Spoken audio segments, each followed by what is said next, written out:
Hello everyone, welcome back to my channel পাপি appearance blog. Good morning, কেমন আছেন আপনারা সবাই?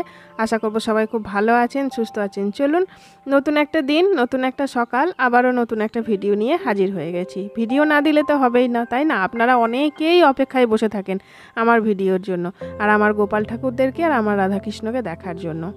তো পুজো তো হয়ে গেল, জন্মাষ্টমী পুজো কমপ্লিট। এবার আমি যেখানে গোপালরা থাকে সেই জায়গাগুলোতে আমি আবার আমার গোপাল ঠাকুরদেরকে বসিয়ে দিচ্ছি। কারণ আমার যে জল চৌকিটা আমি বানিয়েছি, এই যে বড় জল চৌকিটা, সেটা কিন্তু একটু কাজ বাকি আছে। কারণ কালারটা করা হয়নি, আর হয়তো একটু ডিজাইন করার আছে পাশে, সেইগুলো করে দেবে। তো সেইটাকে আমাকে এখন পাঠাতে হবে। সেই জন্য গোপাল ঠাকুরদেরকে আমি ওনাদের জায়গাতেই আবার বসিয়ে দিচ্ছি, ওনারা যেখানে থাকেন সেখানেই। আর বাকি আমি এইগুলো সব একটু করে মুছে নিচ্ছি, কারণ জন্মাষ্টমী পুজোর সময় বেশ ধূপ দীপ, তারপর আরতি করার সময় ঘিয়ের প্রদীপ কর্পূর এইগুলো যখন জ্বালানো হয় দেখবেন একটু কালি হয়। তো সেই জন্য, যেহেতু সাদা মার্বেলের ওপরে কালি বসলে দেখতে খারাপ লাগে, তো সেই জন্য আমি সবগুলোকে একটু মুছে নিলাম। দেওয়ালগুলোকেও একটু মুছে নিয়েছি, আর নিচেটাও মুছে নিলাম। আর আজকে যেহেতু বৃহস্পতিবার, তো সেই জন্য আমার ভালোই হলো, ঘরটাও তুলে নিতে পারলাম, সবটা একটু ভালো করে মুছে ঝেড়ে পরিষ্কার করে নিতে পারলাম। আর এই যে রাধা মাধবের জায়গায় বসিয়ে দিলাম। আর এই দোলনাটার জন্য আপনারা অনেকেই বলেন যে আপনি দোলনাটা কোথায় থেকে নিয়েছেন, কত দাম নিয়েছে। তো আমি আগেও বলেছি, দোলনাটা সম্পূর্ণ আমার নিজের ডিজাইন করা, আমি নিজে বলে বানিয়ে নিয়েছি। আর আপনারা দেখুন, অনেকেই মা লক্ষ্মীর ঘট ভরার সময় বলেন একটা রূপোর কয়েন দিতে, জলের মধ্যে একটা এমনি কয়েন দিতে। দেখুন, আমার কাছে রূপোর কয়েন, এমনি কয়েন সবসময়ই আমি মা লক্ষ্মীর কাছে রেখে দিই। এই দেখুন, এই জল চৌকিটার জন্য বললাম, এই যে এখন ইনকমপ্লিট হয়ে আছে, বাকি আবার পাঠাতে হবে। তারপর ওটা কমপ্লিট হয়ে এলে তখন হয়তো আমি আবার রাধাকৃষ্ণ ও গোপালদেরকে ওখানে রাখতে পারবো। আর প্রদীপগুলো পরে এবার ভরে দেবো, এখন আর লাগবে না, সব তুলে রাখতে হবে। আর এই হচ্ছে আমার ঠাকুর ঘর, আগের ফর্মে আবার ফিরে এসেছে। মোটামুটি সব কিছুই তুলে গুছিয়ে ফেলতে পেরেছি।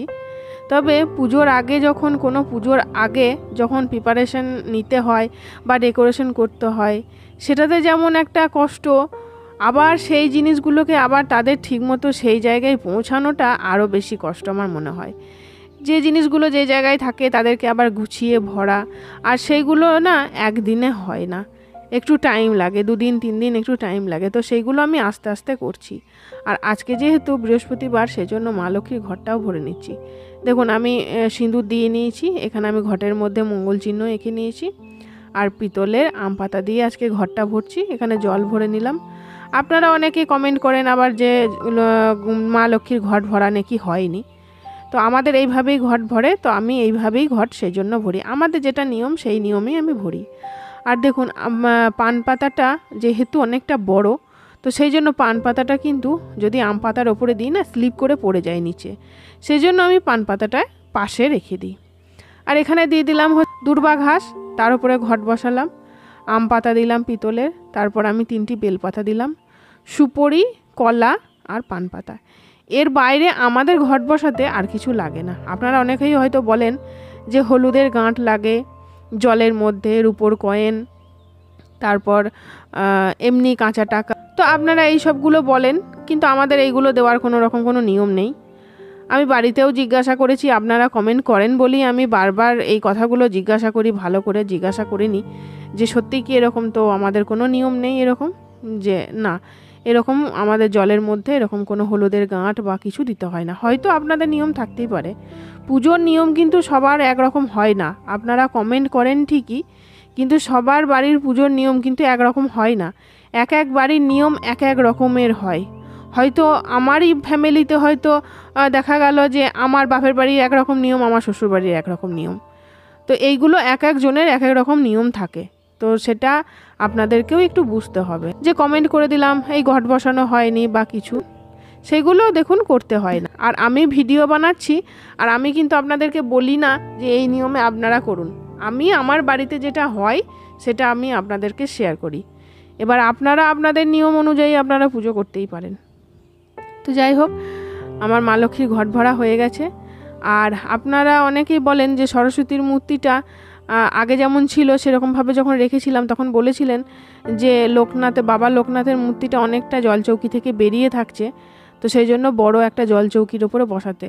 তো দেখুন এখানে আমার আর কোনো রকম কোনো বড় জল চৌকি ঢুকবে না, একটা মাপ নিয়ে নিয়ে সব কিছু করা আছে।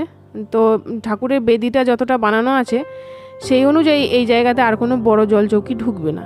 তাহলে হয় আমাকে সরস্বতীর মূর্তিটা এইভাবে যেমন আমি এখন রেখেছি, তাহলে বাবা লোকনাথের মূর্তিটা ঠিকঠাক সামনাসামনি হয়ে যাবে। আর তা না হলে যদি সরস্বতীর মূর্তিটা সামনের দিকে করি তাহলে বাবা লোকনাথের মূর্তিটা আগের মতো হয়ে যাবে। তো সেই জন্য আমার আগের মতোই আমাকে আবার করতে হলো, মা সরস্বতীর মূর্তিটাকে আমাকে এইভাবেই রাখতে হলো।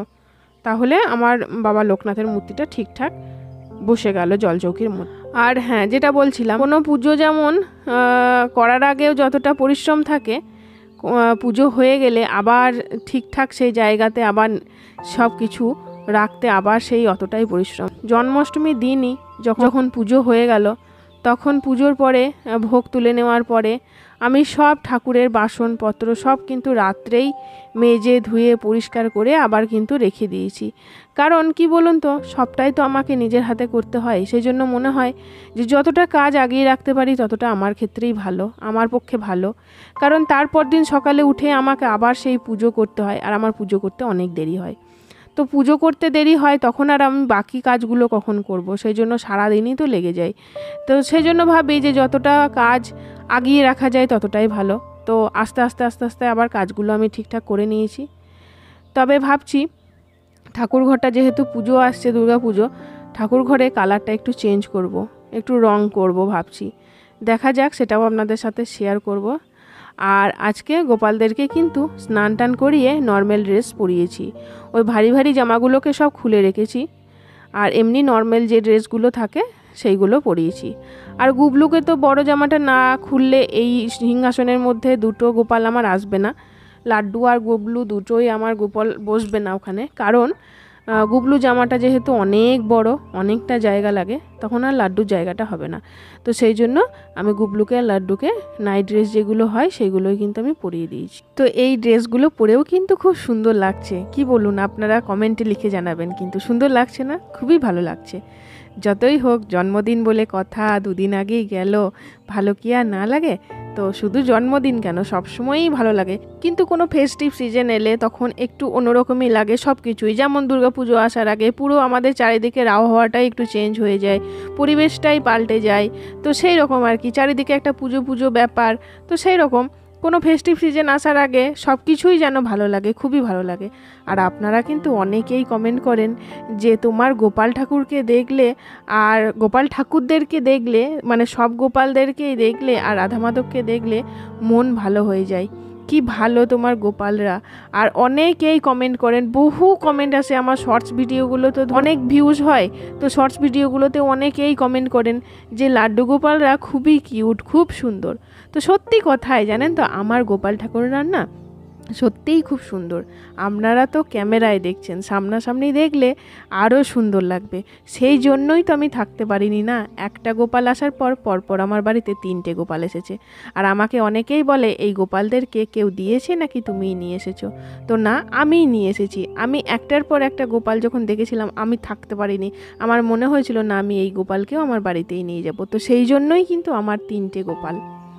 তো যাই হোক, অনেক গল্প আজকে করলাম। কেমন লাগলো ভিডিওটা অবশ্যই বলবেন। যদি কিছু ভালো লেগে থাকে তাহলে প্লিজ লাইক কমেন্ট শেয়ার করতে ভুলবেন না, আর চ্যানেলটাকে অবশ্যই সাবস্ক্রাইব করবেন। চলুন আজকের মতো আসি, আবার দেখা হচ্ছে পরের ভিডিওতে। ততক্ষণের জন্য সবাই সুস্থ থাকবেন, ভালো থাকবেন, টাটা।